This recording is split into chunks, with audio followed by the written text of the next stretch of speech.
Okay, in the manufacturing of vehicles, the car companies are getting away from spot welding in many cases, especially when you're using mixed materials or when you're using aluminum. However, these joints work just as well in steel. So a clinch joint is one of the popular methods that is used today.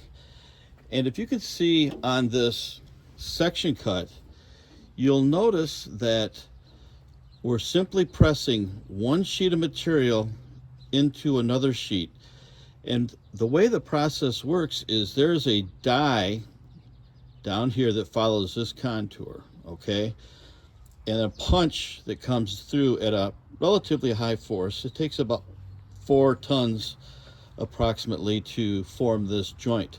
And this is done in a press. I'll show you some video of that in just a little bit. What happens when you come down and put that 4 tons of force on this material, it squeezes the material and it spreads it out laterally. And you see how this is shaped. Now remember, this is 2 flat sheets of metal that are getting formed together. What happens when you do that, and when this shift, when it laterally spreads out, is it causes the upper sheet to press into the lower sheet. You can see the 2 different materials here that we're using for this. And what happens with this is you form this interlock. And it's a 360 degree right here. See, it's like, looks like a punch.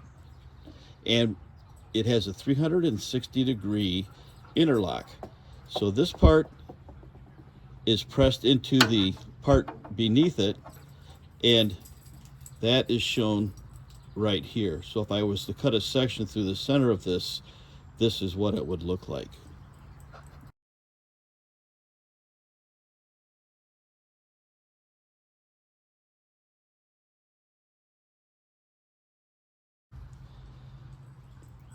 So what are the advantages of using a clinch joint over a spot weld? Number one, in aluminum, you actually get about 10 to 20% more strength out of a clinch joint. With a clinch joint, you do not get a heat affected zone. And if you've worked on vehicles, which I know many of you have, you'll notice around your spot welds this little notching effect where the material property gets changed a little bit from the heat, and it affects the quality of the joint. In most cars, they put almost twice as many welds as they actually need to cover for the welds that will fail. Another reason regarding heat is you do not change the molecular structure or the properties of the material when you use a clinch joint. It's a cold forming process. There is no energy required for heat as you would with a spot weld. There is no exhaust to worry about with extracting fumes. Like if you walk into a plant that does a lot of spot welding, you know it by the time you're to the front door because of the heavy fumes that you smell. There is no need for water cooling.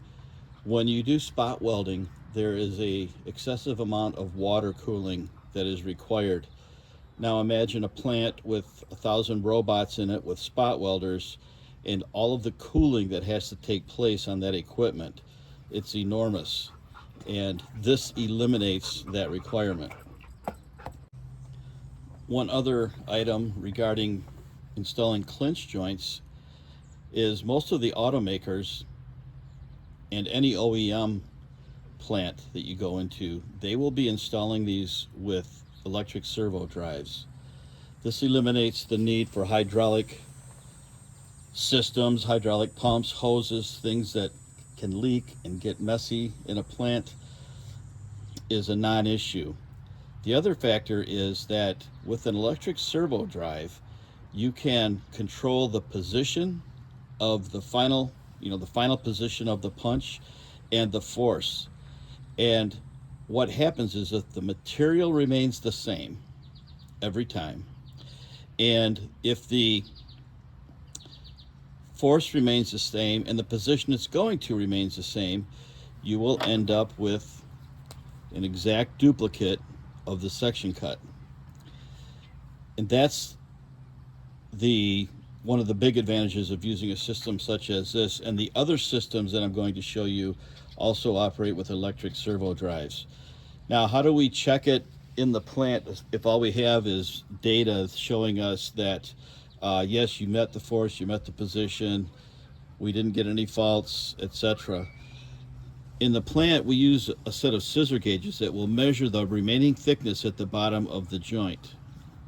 So in this case, if that material thickness at the bottom of the joint is supposed to be 0.8, there is a plus or minus 15% tolerance where the strength of the joint will stay at least as good as the testing shows. So that is how they install the clinch joints.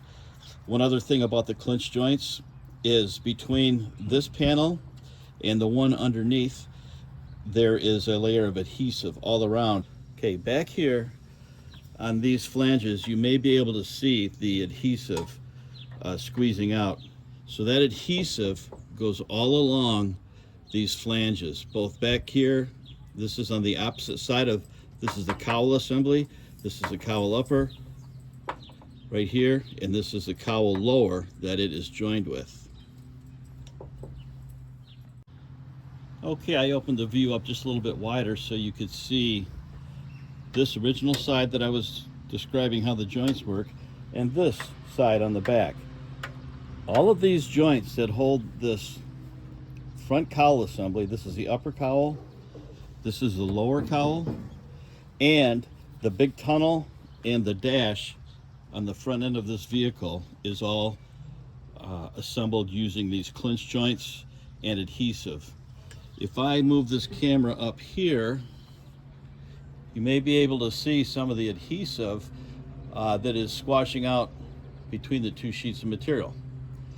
There is several hundred feet of adhesive in these vehicles.